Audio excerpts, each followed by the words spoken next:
こんにちは、ミッキーです。今回は2025年話題の新店舗、東京カフェ&グルメ10選としてご紹介します。今年も東京に心ときめく新しいお店が続々とオープン。香り高い一杯に癒されるカフェ、銀座や吉祥寺のスタイリッシュな空間、表参道のモダンなダイニング、築地で味わうこだわりの天丼や中目黒で楽しむ土鍋ご飯を使った定食、自由が丘の個性派クレープ、どっか懐かしい、でも新しい、そんな出会いがきっとあります。2025年、日々の暮らしにそっと彩りを与える新しい東京をご紹介していきますので、ぜひ映像を通してご体感ください。このチャンネルではカフェ巡りなど日常を少し豊かにする情報をお届けします。少しでも応援してくださる方はチャンネル登録をして次の動画も見逃さないでください。ちなみに今回ご紹介するお店の Google マップ位置情報は本動画の概要欄から確認することができますので、実際にお店に訪問する際の参考としてご活用ください。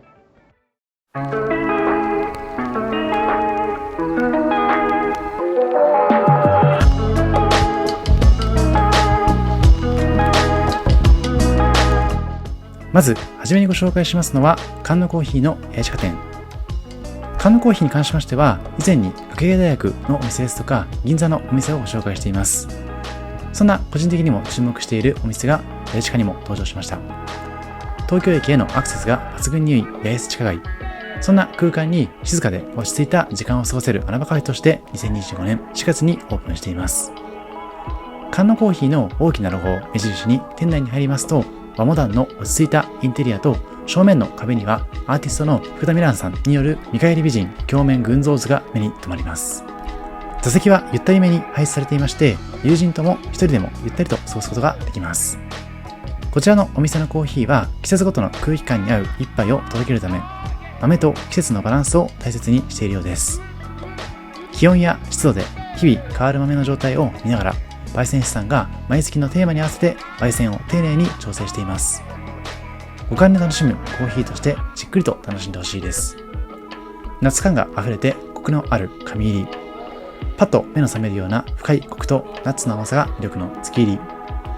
他にも季節ごとに桃のセックブレンドなど限定ブレンドが登場するのも楽しいです。またこちらの店ではフード類も非常に充実。お食事系のメニューはもちろんのこと、スイーツもたくさんいただくことができます。また座席の設計上長居しやすい空間でもありますので、作業用にもおすすめですし、東京駅周辺の観光で一息つきたい時にはぜひこちらでくつろいでみてほしいです。さて、そんな菅野コーヒーさんの魅力はやはりコーヒー。ご覧のように入れている様子も眺めることができます。そんな菅野コーヒーさんで今回はミルクフランスとカフェラテ、そしてどら焼きをいただいています。実は今回いただきましたミルクフランス、そして卵サンドに関しましてはモーニングでもいただくことができます。モーニングセットはこちらのミルクフランスもしくは卵サンドにドリンクをつけていただいて780円。テイクアウトの場合には少しお安く765円でいただくことができます。選べるドリンクとしましてはオリジナルブレンドだったりカフェインレスのコーヒー、他にはダージリンもしくはアイスティーでいただくことができます。お値段も比較的リーズナブルなので、ぜひモーニングにも訪れてほしい、そんな店です。こちらのミルクフランスは軽い口当たりでふわふわサクサクなフランスパンにやみつきになるようなミルク感が感じられるクリームがたっぷり入っていました。加えてこちらのどら焼きは甘さの中に皮の香ばしさがマッチしてカフェラテとの相性も抜群でした。他にも気になるスイーツやフードメニューたくさん充実していますので、ぜひいろんなメニューをお試しください。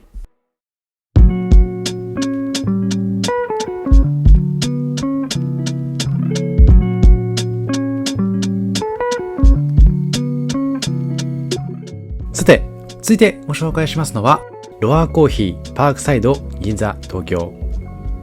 鮮やかなレインボーラテアートを日本で初めて提供したロアーコーヒー。その3号店が2025年1月にオープンしました。美しいラテアートと本当に美味しいこだわりの自家焙煎の豆を使った一杯を求めて、朝から夕方まで海外からもたくさんの人が訪問。なんと本店にはジャスティン・ビーバーが訪れたこともあるとのことです。店名のロアは英語でライオンなど猛獣のガオーという方向を意味し、その雄たけびのように力強くインパクトのあるコーヒーを味わってほしいという思いから作られています。毎日楽しむコーヒーだからこそ、そこにリズムが生まれ、より良い一日を一緒に作っていけるような日常に寄り添うコーヒーを提供したいという思いが伝わってきます。店内に入りますと、1階には注文カウンターとカウンター席、階段を上った2階にはテーブル席が用意され、ゆったりと過ごせます。席の間隔が少し狭いので、あまり大人数で訪れるのはおすすめではないかもしれません。また2階のスペースは木で作られたテーブル席が並ぶ和モダンな雰囲気になっていますので、そのコントラストも素敵です。メニューとしましては、やはり豊富なコーヒーメニューが人気。本店で自家焙煎したこだわりのコーヒー豆を使い、丁寧にハンドドリップ。ラテなどのエスプレッソドリンクは味のコントラストを楽しめるよう、すべてダブルショットで提供するというこだわりようです。特にラテメニューは豆の種類から選ぶことができまして、組み合わせ次第で色々とアレンジできますので、スタッフさんとの会話を楽しみながら、ぜひお気に入りの豆を探してみてほしいです。また、コーヒー以外にも自家製のレモネードや茶葉をその場でひいて、抹茶から立てて作る抹茶ラテやほうじ茶ラテなどもありますので、ぜひ幅広くお楽しみください。そして、フードメニューとしましては、朝から夕方まで時間を問わず人気のトーストやサンドイッチのメニューが非常に豊富。マスカルポーネクリームのせ、厚切り、蜂蜜トーストなど、ちょっとリッチなトーストメニューや、ハムとカマンベール、ハムとトリュフバターと温泉卵など、お食事系のメニューも豊富です。さて、そんな数々のメニューから、この日はキューバサンドとブラックチャコールレインボーラテ、加えて濃厚滑らかプリンをいただいています。ラテはまず自分好みの豆を選ぶところからスタート。苦味や酸味など様々な豆がありますので、ぜひスタッフさんに聞きながら選んでください。次にラテの種類をセレクト。カフェラテ以外にもラズベリーホワイトモカ、蜂蜜ラテ、塩キャラメルラテなどもありますので、甘めのものが好きな方はそちらをご注文ください。そして最後にラテアートの種類を。今回黒のチャコールブラックいただいてますけれども、他には茶色や白もあります。茶色や白の場合には蜂蜜をかけていただくこともできますので、その辺は好みでかけてみてください。また、こちらのキューバサンドはピクルスの味が個人的に好みでした。加えて滑らかプリンはもちもちとした食感がまるで杏仁豆腐のようだったので、とても新鮮な甘みとしていただくことができました。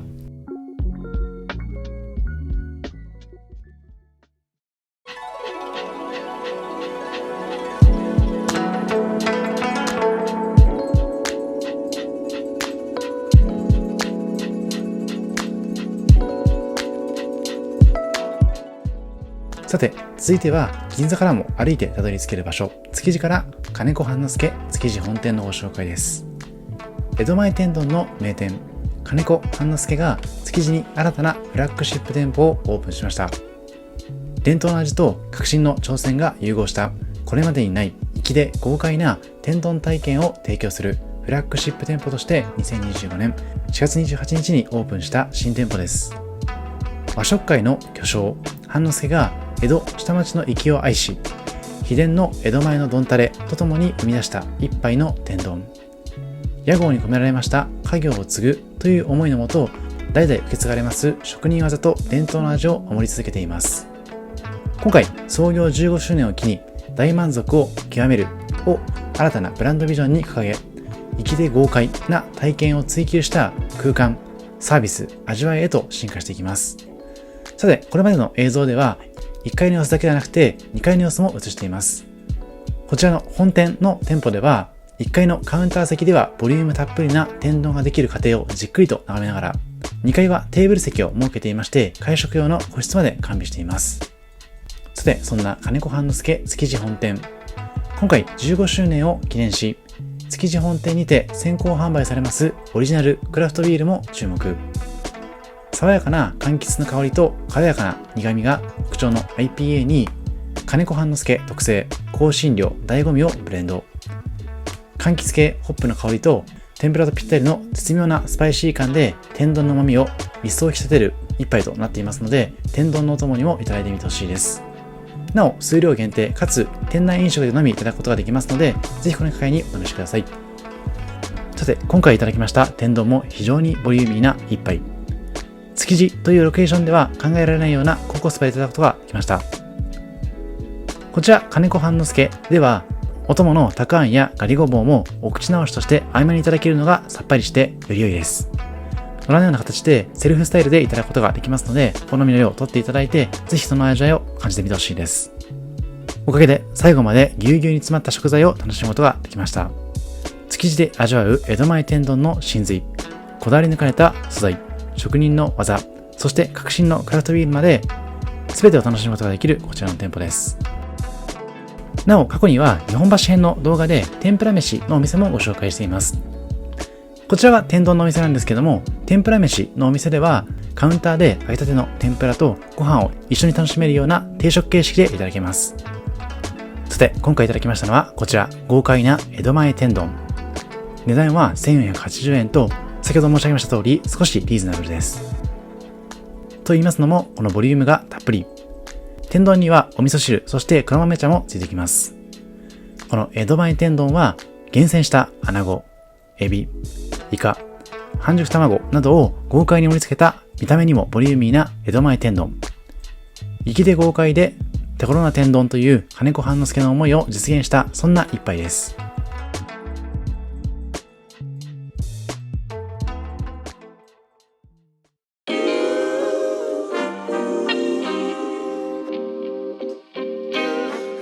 Sometimes you gotta pray for a victory.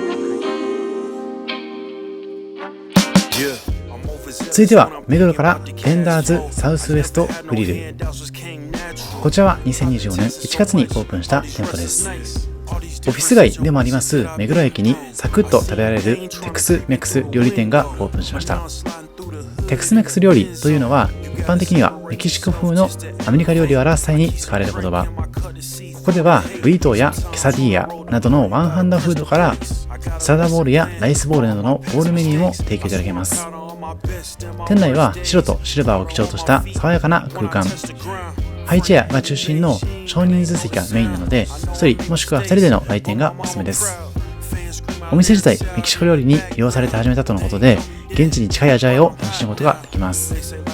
店頭のカウンターではご覧のようにメニューが出来上がっていくまでの様子も確認することができます。ボリューム満点なのはブリトー。野菜たっぷりなのでヘルシーにお腹を満たせるのも魅力です。さらに温かいものが食べたい場合はケサディーヤがおすすめ。ホットサンドの機械でサンドされていますので、サンドイッチのように中が出てきたりすることなく食べやすいスタイルでいただけます。ソースをつけて食べるスタイルになっていまして、ホットソースやハニーソースなどお好みのソースをつけていただくことができます。またいただけるメインのブリトー、ボール、サラダ、タコス、ケサディーヤに関しましてはカスタムでいただくことができますので、何回か通う中でご自身のお好みのスタイルを探していただくのもいいのかもしれません。もちろんサイドメニューとしてチップスだったりとかチップス&サルサ、チップス&ワカモレといったものもご提供があります。さてこの日はブリトーとサラダボールに加えましてドリンクとしては自家製のレモネードと自家製のジンジャーエールをいただいています。先ほどまではブリトーとケサディーヤご紹介してたんですけども、ヘルシー重視の方はサラダボールがおすすめ。ライスが入ったボールもありますので、お腹が空いているときはボールをいただくのがいいかもしれません。お肉はビーフ、ポーク、チキンでメニューも豊富。いろいろな組み合わせを試しつつオリジナルメニューを作ってみてください。なお中にはソースにパクチーを使用しているメニューもあったんですけども、苦手な方でも気になるでいただくことができそうでした。さてこちらはケサディーヤをいただいた時の様子です。メルティードチーズ&チキンケサディーヤ。こちらは先ほど申し上げたようなホットソースもしくはハニースタイルをつけながらいただくことができるようなそんなメニューです。さてこちらはボリューム満点なブリトー。断面からもわかるかと思うんですけども、この結構大きめなグラスと同じぐらいの断面のサイズでいただけますので、ボリュームは非常に満点です。お昼時にお弁当いただいたりする際にどうしてもサラダが不足してしまうことがあるかと思うんですけども、こちらの料理に関しましてはサラダも充実しつつお肉もいただけるそんなメニューになっていますので、ぜひとも選択肢の一つに加えてみてほしいです。なおこちらのお店平日および土曜日はお昼の11時から夜の21時まで営業しています。なのでお仕事が終わった後にいただくのにもおすすめです。一方で日曜日は11時から18時までになっていますので、その点はご注意ください。目黒駅から8分程度と少し歩くんですけども、ぜひとも一度は試してみてほしいです。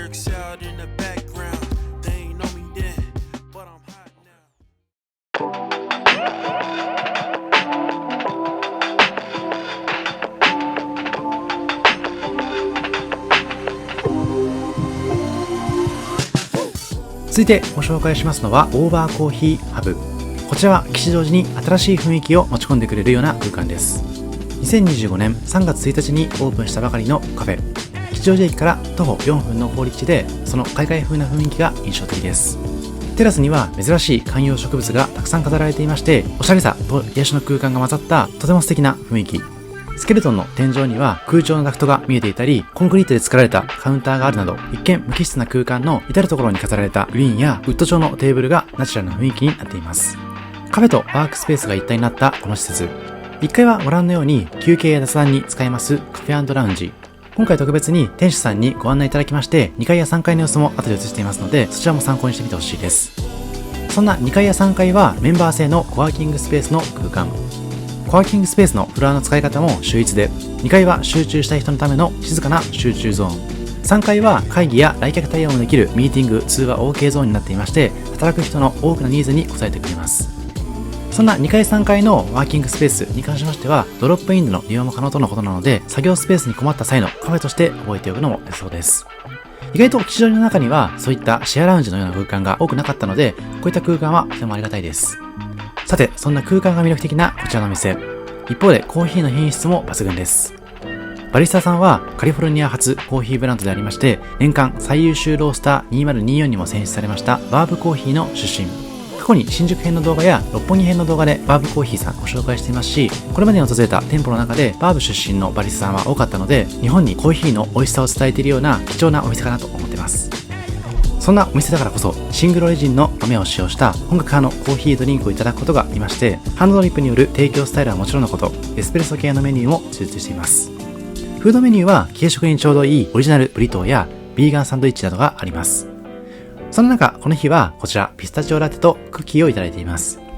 これはなかなかお目にかかることができないピスタチオラテ。一口飲むとピスタチオの香ばしい香りがふわっと広がります。ピスタチオ特有の甘さとほのかな塩気、そしてラテのまろやかなミルクがマッチしていまして、本当にリッチな味わいです。そんなピスタチオラテに使われていますピスタチオシロップはオーバーコーヒーハブの店長さんが開発したオリジナルメニュー。ぜひこの機会にお試しください。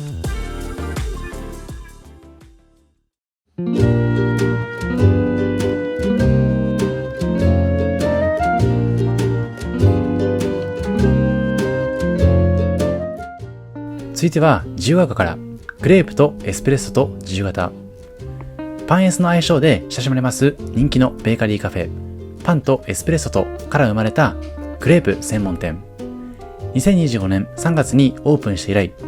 パリパリとサクサクが両立した食感とクッキーのような香ばしさが味わえます他では食べられない黄金に輝くクレープで大人気です。自由が丘駅から徒歩4分ほどのラズ自由が丘の1階に焦げ茶のシックな外壁に流れるフォントで書かれた店名が目印。店外には行列ができた際の並び方も書かれていまして、その人気ぶりがわかります。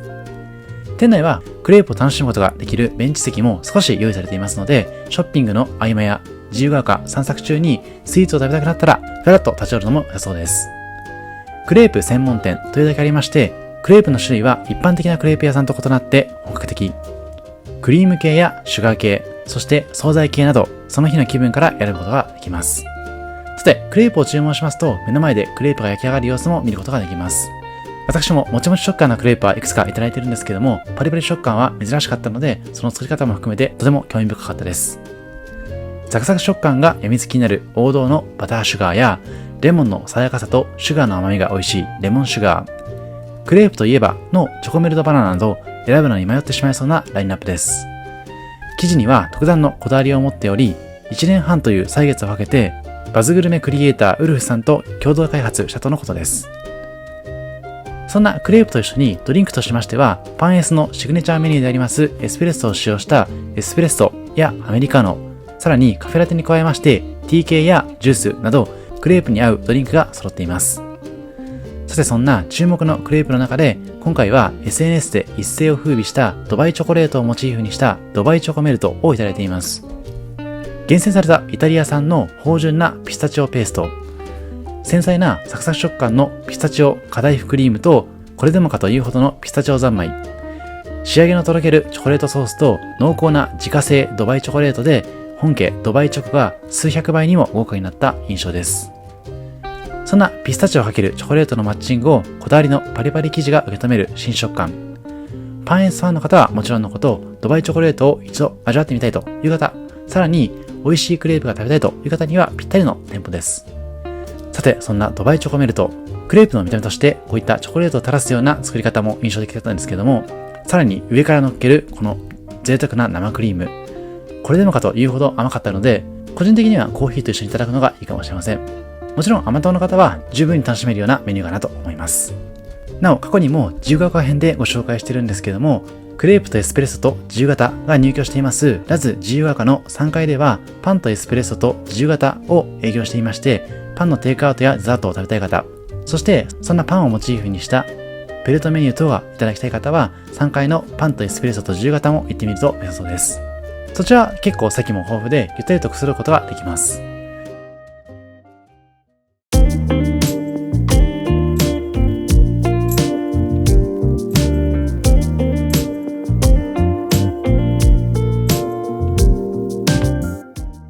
さて、もう一軒自由が丘からご紹介。スロースタンダードコーヒーという店舗が2025年2月にオープンしています。自由が丘とは言っても、こちらは緑ヶ丘駅から徒歩5分ほどの場所にあります隠れ家的なカフェ。奥沢駅からも歩いてたどり着くことができます。住宅地の真ん中にあります白い建物の地下にひっそりと佇みまして、初めてだと気づけないくらい住宅街に溶け込んだこちらのお店。隠れ家のような素朴な空間になっています。コンクリート打ちっぱなしにダクトの露出した店内はグレーが基調となっていまして、一見無機質な印象なんですけども、背の高い観葉植物だったりとかアクアリウムによりますグリーン、さらにレコードから流れる音楽や木製のインテリアが温かみとおしゃれさを演出しています。音楽に関しましては、この日はマイケル・ジャクソンだったりとかジャクソン5のミュージックが流れていまして、少し前のアメリカのポップスミュージックが流れていました。こちらの店舗は韓国出身のマスターが一人で営んでいまして、シングルオリジンのコーヒーが魅力。コーヒーがもともと好きとのことで、もっと美味しく入れたい方、将来にカフェを開きたい方に向けて不定期でコーヒーの勉強会も開催しているようです。そんなコーヒーを知り尽くしたマスターが12種類から選べる直火焙煎コーヒーを丁寧なハンドドリップで入れてくれるコーヒー好き必見のカフェです。こだわりのコーヒー豆から抽出するエスプレッソを中心に広がるアメリカーノやラテもどれも香り豊かです。なのでドリップもおすすめですけれども、エスプレッソドリンクも注文してみてほしいです。さらにお気に入りが見つかりましたら、ご自宅用にコーヒー豆を購入することも可能。またコーヒー系ドリンク以外にもフルーツティーやハーブティーなどもありましたので、コーヒー好きな方だけじゃなくて、この空間で落ち着いたひとときを過ごしたいという方にもおすすめです。さらにスコーンやブラウニーなどの焼き菓子だったりとか、健康に関心がある方は人気のギリシャヨーグルトなど、ちょっと小腹が空いた時にぴったりのフードもあります。コーヒー豆のお値段としましても 200g で1200円だったり1500円程度だったので、比較的リーズナブルなのかもしれません。店名の通りスローな時間を楽しみたい方にはぴったりの自由が丘の隠れ家的存在。席の数が6席程度と少し少ないんですけれども、タイミングを見つつぜひ訪れてみてほしいようなそんな店舗です。今回は今韓国で注目を浴びていますアインシュペナーをオーダー。オーストリア発祥のドリンクで一頭立ての馬車という意味。馬車の魚車がコーヒーで暖を取るためにザッハトルテ用の生クリームをコーヒーに浮かべたのが起源とのこと。濃厚ミルクにエスプレッソ、バタースコッチクリームの3層がとても濃厚です。甘みをしっかりとあって、まるでそれだけで一つのスイーツのよう。クリームの上にトッピングされたカカオニブも注目です。そしてもう一ついただきましたのは、最近登場しましたレモンアイシングスコーン。黄金色のスコーンにレモンアイシングとレモンピールがトッピングされた味わい深い一品でした。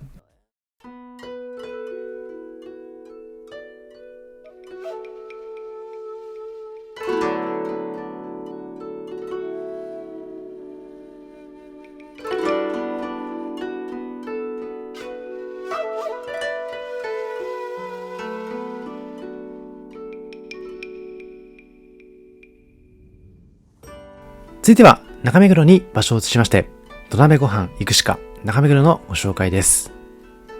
渋谷パルコで大人気のお店が2025年2月にこちら中目黒へ2号店としてオープンしています。住宅街の中にひときわ目立つ大きなのれんが目印。のれんをくぐりますとスタイリッシュなお店がお出迎えしてくれます。オープンから間もないですけれども、グルメな人たちの間で話題になって、この日も昼過ぎには満席近くになっていました。コンセプトは人と人をつなぐ土鍋の酒場。お店を見つけたお客様が一人でもお友達とでも行くしかないよねと思ってもらえるようなお店を心がけているとのことです。昼は定食、夜はおつまみとお酒が楽しめるような和食屋さん。今回はお昼にお邪魔しています。土鍋ご飯×おかずは最強。それを体現すべく、ぜひ米の一粒一粒の旨味を感じつつ、おかずとの最強コンビを堪能してみてほしいです。さて、まず注文したのは豚の角煮定食。加えてご飯のお供として明太子と卵を注文しています。こちら豚の角煮定食に関しましては抜群の分厚さ。一番人気のメニューとのことなので、ぜひまず訪れた際にはこちらを注文いただきたいです。さて、そんな土鍋ご飯いくしかさんは仙台の調理師専門学校を卒業後、数年間仙台、東京のイタリアンレストランでシェフとして勤務しました加藤雄大シェフの味わいを堪能することができます。また、先ほど申し上げました通り、ランチタイムに関しましては、土鍋で炊いたご飯がおかわり自由。ツヤと甘さが抜群な白米だけでついついお箸が進んでしまいます。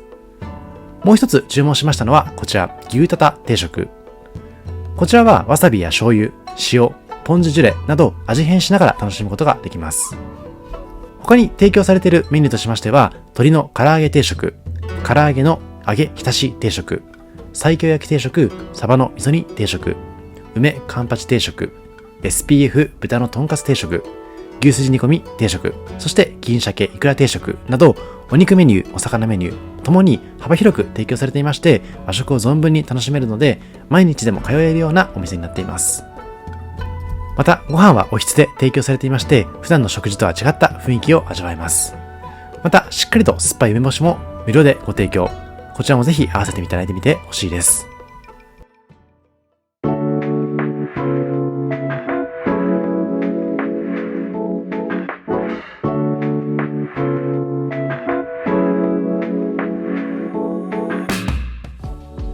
続いては六本木ヒルズからお店をご紹介。こちらはベトナムの衣食住を日本にいながら体感できる空間が魅力のニャーベトナム。ベトナム館という意味があるこちらの店。料理だけではなくて衣食住、文化、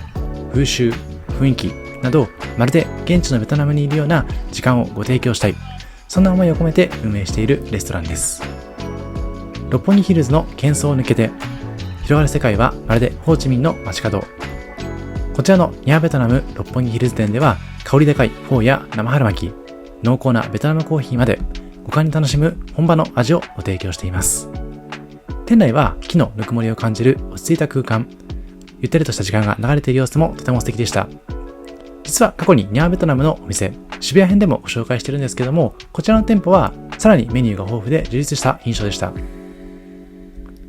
さて、そんなニャーベトナムでまずはベトナムビールで乾杯。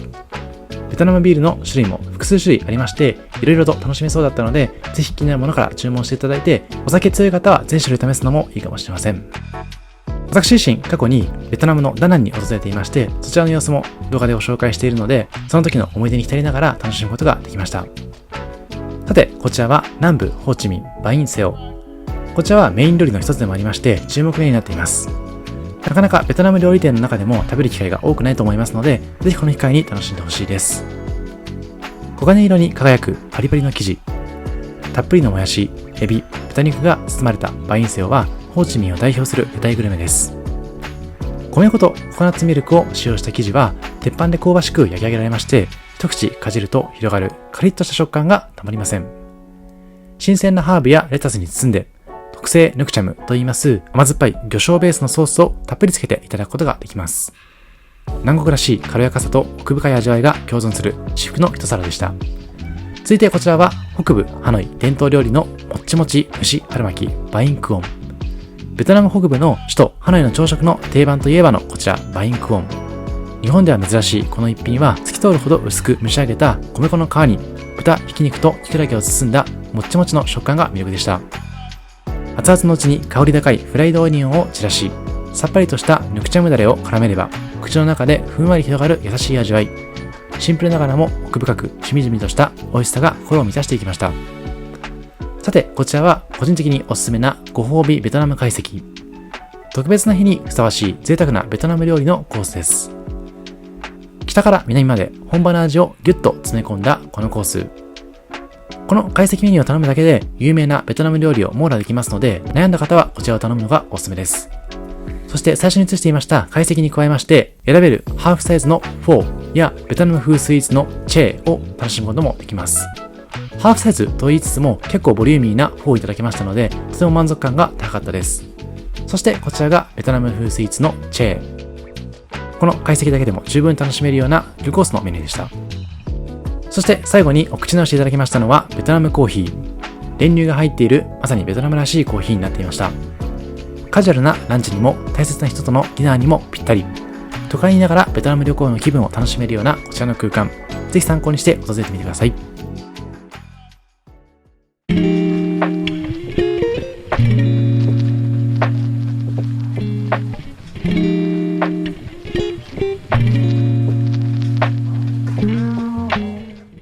続いてご紹介しますのは表参道からクローブダイニングルーム。アップルストア表参道の横道を入ってすぐの好立地にあります麻布有名パン屋さんのランチとカジュアルビストロのお店。店名のクローブと言いますのは日本に初めて来航したイングランドの商船クローブ号から来ているとのこと。地下1階と1階はベーカリーや紅茶の販売をしていまして、2階は昼がカフェ、夜はカジュアルビストロのレストランとなっています。好立地でありながら2025年の1月オープンでまだ知られていないのかかなりの穴場カフェ。元青山にありました麻布十番デュニュラルテの姉妹店で無添加のパンを中心としたランチやカフェタイムをはじめ、夜はカジュアルビストロが魅力になっています。コースは5500円からと頼みやすい価格帯から用意がありまして、アニバーサリーケーキも用意があるとのことです。ドリンクは東インド会社の本格紅茶やナチュールワインなど料理に寄り添う一杯がラインナップしています。1階ではそんな数々の紅茶を購入することができまして、その紅茶のパッケージもとても美しかったです。なので例えばお土産だったりとか贈り物として紅茶を選ぶ際にもこちらの店舗をされていただくと良さそうです。またこの心安らぐおしゃれで落ち着いた空間も魅力的。お一人様はもちろんのこと、デートなど多彩なシーンに使えそうです。なおこちらクローブさんには紅茶の専門知識を持ったスタッフさんも常駐しているとのこと。ぴったりの一杯をご提案いただけますので、ぜひ相談してみてほしいです。例えば朝すっきり目覚めたいということだったり、リラックスをしたい、カフェインは控えめがいいなどなど相談していただくことで、ご自身よりももちろんのことを、例えばお土産に買っていく際にどなたかのことを考えながら購入することもできそうです。購入スタイルとしましては、カジュアルに楽しめる10個入りのティーバッグだったりとか、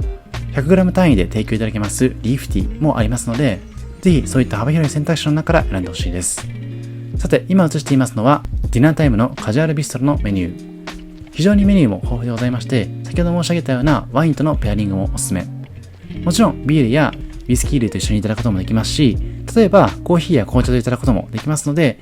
夜ではあるんですけどもアルコールが苦手な方もカフェタイムとして楽しめるような、そんなお店にもなっているかなと思います。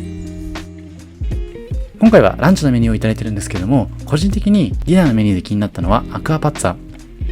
シェフ特製のアクアパッツァは特にお客様やスタッフさんからも大好評とのこと。旨味たっぷりで贅沢な一皿になっているようです。また他にはトリュフとチーズのリゾットだったりとか、アラビアータやボンゴレビアンコなどのパスタメニューも充実していました。なのでイタリアン系を中心にいただくことができそうなイメージでした。さてこちらはランチメニュー。特製カレーとチーズのブレッドボール、もう一つはプルドポークのエッグベネディクトをいただいています。まず特製カレーとチーズのブレッドボール、厚切りのブレッドボールに特製カレーがたっぷりと入っています。さらにとろり濃厚チーズをかけて炙っていまして、香ばしさとクリーミーさをプラスした一品です。パンをちぎりつつカレーそしてチーズにたっぷりとつけながら食べるのが最高に贅沢な瞬間。パンを切ってみますと中からゴロッと具材が出てきます。さらにサイドにサラダもついていますので満足感たっぷりの一皿になっています。もう一つ注文したのはプルドポークのエッグベネディクト。トロトロのポーチドエッグとじっくり煮込んだプルドポークが絡み合う至福の一皿。ポーチドエッグは切れ目を入れた瞬間にトロトロの黄身が流れ出し、見た目もインスタ映え間違いなしでした。そんなランチメニューに加えまして、今回はジャスミンパールとポンペイチャイの紅茶をいただいています。紅茶にこだわり抜いているクローブさんならではの味わい深い紅茶をいただくこともできました。さて今回の特集はここまで。この後、アフタートークでは最新情報の知り方もご紹介していければと思いますので、よかったらそちらも確認してみてほしいです。本チャンネルでは初めての試みでもありました2025年のお店に絞った最新情報のお届け。撮影してから公開するまでは時間が短かったので少し大変ではあったんですけども、もし皆さんの方でこういった最新情報のみを詰めた動画を公開してほしいなどありましたら、コメント欄の方でいただけますと、また次回もこういった特集組んでみようかなと思います。おそらくいずれの店舗もまだ新しかったので、値段が変わったりとか商品のラインナップが変わることもあるかと思うんですけども、オープンならではの活気あふれるお店の様子だったりはこの時期だからこそ感じられると思いますので、ぜひ実際に足を運んでみてほしいです。さて、ここからはアフタートーク。今回は最新情報どこで見つけているというテーマです。個人的には Instagram だったりとか、あとは Google で検索した履歴を Google 側で学習して、レコメンドとして、例えば私の場合は東京駅とか吉祥寺とか立川とか、そのあたりの情報は常に最新情報がやってきているイメージです。あとは食べログの方でニューオープンと絞らせていただいて、1ヶ月に1回調べるようなこともしています。